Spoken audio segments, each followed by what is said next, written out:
Hello students, আমি Shampa ma'am. আমি আজ তোমাদের একাদশ শ্রেণীর সেকেন্ড সেমিস্টারের ইউনিট 2 এর যে ভারতীয় নীতিবিদ্যা আছে তার কিছু সাজেস্টিভ কোশ্চেন নিয়ে আলোচনা করব। ভারতীয় নীতিবিদ্যা থেকে তোমাদের 16 নম্বর কোশ্চেন আসবে। তোমরা জানো ভারতীয় নীতিবিদ্যায় 8টা অধ্যায় আছে। তার মধ্যে ভারতীয় নীতিবিদ্যার যে পুরুষার্থ, শ্রীমদ্ভাগবদ্গীতা, নিষ্কাম কর্মের ধারণা এবং বৌদ্ধদের অষ্টাঙ্গিক মার্গের ধারণা, এই 3টি অধ্যায় থেকে তোমাদের 6 নম্বরের প্রশ্ন আসবে। এবং চারবাক সুখবাদ যে অধ্যায়টা আছে সেখান থেকে তোমাদের 2 নম্বরের কোশ্চেন আসবে। এরপর আসছে তোমাদের পাশ্চাত্য নীতিবিদ্যা। পাশ্চাত্য নীতিবিদ্যা থেকে তোমাদের 8 নম্বরের কোশ্চেন আসবে। তার মধ্যে তোমাদের 8 নম্বরের মধ্যে 3, 2, 6 এই ধরনের কোশ্চেনও থাকতে পারে। টোটাল তোমাদের কোশ্চেন 16 নম্বর। 16 নম্বরের মধ্যে তোমাদের একটা বড় প্রশ্ন 6 নম্বরের করতে হবে, দুটো 3 নম্বরের করতে হবে এবং দুটো 2 নম্বরের করতে হবে। টোটাল 16 নম্বরের কোশ্চেন তোমাদেরকে করতে হবে।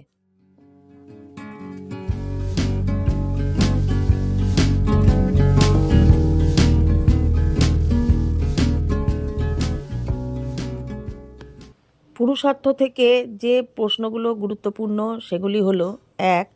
ভারতীয় নীতিবিদ্যার স্বরূপ সম্পর্কে আলোচনা করো। 2. ভারতীয় নীতিতত্ত্বে পুরুষার্থের ধারণাটি ব্যাখ্যা করো। 3. ভারতীয় নীতিবিদ্যায় পুরুষার্থরূপে ধর্মের বিষয়টি ব্যাখ্যা করো। 4. বর্ণাশ্রম ধর্ম সম্বন্ধে সংক্ষেপে আলোচনা করো। 5. মোক্ষের ধারণাটি ব্যাখ্যা করো। ব্রহ্মচর্য কাকে বলে? 6. কাম ও মুক্তি বলতে কী বোঝানো হয়েছে? 7. গার্হস্থ্য কাকে বলে? পঞ্চযজ্ঞ বলতে কী বোঝানো হয়েছে? 8. যোগন্থ শব্দের 3 প্রকার অর্থ সংক্ষেপে ব্যাখ্যা করো। এবার শ্রীমদ্ ভাগবদ্গীতা নিষ্কাম কর্মের ধারণা থেকে যে প্রশ্নগুলো গুরুত্বপূর্ণ সেগুলি হলো: 1. ভারতীয় চিন্তাধারায় কর্মের গুরুত্ব কী? 2. স্বামী বিবেকানন্দের মতে কর্মযোগ বলতে কী বোঝায়? 3. নিষ্কাম কর্মের সূত্রগুলি কী কী? নিষ্কাম কর্ম কাকে বলে? 4. গীতা অনুযায়ী নিষ্কাম কর্মের বৈশিষ্ট্য কী? 5. সাধন চতুষ্টয় কী? স্থিতপ্রজ্ঞ কত প্রকার ও কী কী? সংক্ষেপে লেখো। নেক্সট অধ্যায় বৌদ্ধদের অষ্টাঙ্গিক মার্গের ধারণা। এখান থেকে যে কোশ্চেনগুলো হলো সেগুলো হলো: 1. আর্য সত্য কী? বৌদ্ধ দর্শনের 4টি আর্য সত্য কী কী? আলোচনা করো। 2. নির্বাণ কী? নির্বাণের স্বরূপ বা প্রকৃতি সম্বন্ধে আলোচনা করো। 3.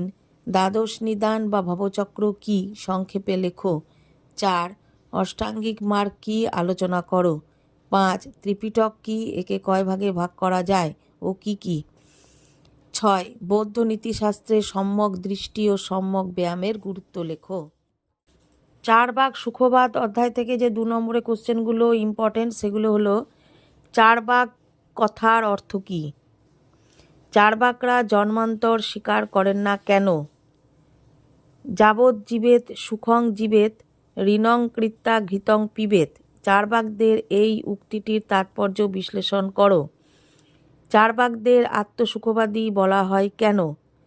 চারবাকরা ধর্মকে কেন পুরুষার্থ হিসাবে স্বীকার করেননি? চারবাক জড়বাদের মূল বক্তব্য লেখো। চারবাকরা কেন ইন্দ্রিয় সুখের পরিতৃপ্তিতে বিশ্বাস করেন? চারবাক সুখবাদ সংযত না অসংযত? স্থূল আত্মসুখবাদ কাকে বলে? চারবাক দার্শনিকগণ কেন সুখকে কাম্য বস্তু মনে করেন? পাশ্চাত্য নীতিবিদ্যার ইম্পর্টেন্ট কোশ্চেনগুলো হলো: 1. নীতিবিদ্যার বৈশিষ্ট্যগুলি আলোচনা করো। 2. আদর্শনিষ্ঠ নীতিবিদ্যা বলতে কী বোঝো? 3. নীতিবিদ্যার বিভিন্ন শাখা সমূহ কী কী? 4. বস্তুনিষ্ঠ ও আদর্শনিষ্ঠ বিজ্ঞানের মধ্যে পার্থক্য কী? 5. পাশ্চাত্য নীতিবিদ্যায় ঐচ্ছিক ক্রিয়া বলতে কী বোঝায়? 6. ঐচ্ছিক ক্রিয়াকে নৈতিক বলা হয় কেন? 7. ঐচ্ছিক ও অনৈচ্ছিক ক্রিয়া টিকা লেখো। 8. অনৈচ্ছিক ক্রিয়াকে নীতি বহির্ভূত বলা হয় কেন? নৈতিক প্রত্যয় সমূহ অধ্যায় থেকে যে কোশ্চেনগুলো সেগুলি হলো: অনৈতিক ক্রিয়া কাকে বলে? বিভিন্ন প্রকার অনৈতিক ক্রিয়ার উদাহরণ দাও। নৈতিক ক্রিয়া ও নীতি বহির্ভূত ক্রিয়ার মধ্যে পার্থক্য লেখো। নীতিবিদ্যার বিষয় হিসাবে উদ্দেশ্য ও অভিপ্রায়ের স্বরূপ ব্যাখ্যা করো। ম্যাকেনজির মতে নৈতিক বিচারের বিষয়বস্তু কী? এই মত কি গ্রহণযোগ্য? নীতিবিদ্যায় ভালো ও মন্দ বলতে কি বোঝায়? নৈতিক ক্রিয়া কাকে বলে? প্লেটো কিভাবে ন্যায়ের সংজ্ঞা দিয়েছেন? রলস ন্যায় বিচারের তত্ত্ব বলতে কি বুঝিয়েছেন? নৈতিক তত্ত্বসমূহের কোশ্চেনগুলো হলো: 1. কর্তব্যমূলক নীতিতত্ত্ব বলতে কি বোঝায়? এই মতের বিষয়বস্তু সংক্ষেপে উল্লেখ করো। আত্মসুখবাদ বলতে কি বোঝো? ফলমুখী বা উদ্দেশ্যমুখী নৈতিক মতবাদ হিসাবে আত্মসুখবাদের পরিচয় দাও। 3. মিল ও বেনথামের উপযোগবাদের সংক্ষিপ্ত পরিচয় দাও। 4. কর্তব্যবাদ কয় প্রকার ও কী কী? 5. কর্ম ও নীতি কর্তব্যবাদ কাকে বলে? 6. কর্তব্যের জন্য কর্তব্য কথাটির অর্থ কী? 7. ডিওটোনোলজি শব্দটির অর্থ কী? 8. ফলমুখী এবং কর্তব্যমুখী নৈতিক মতবাদের পার্থক্য লেখো। আমি যে কোশ্চেনগুলো তোমাদেরকে আজকে দিলাম, তোমরা সেগুলো পরীক্ষার আগে কমপ্লিট করবে। আশা করছি এগুলো থেকে তোমরা কমনও পাবে আর তোমাদের পরীক্ষা ভালো হবে, এই আশা রেখেই আমি আজকের ভিডিওটা শেষ করছি। তোমরা ভালো থেকো, সুস্থ থেকো, পড়াশোনার সাথে থাকো।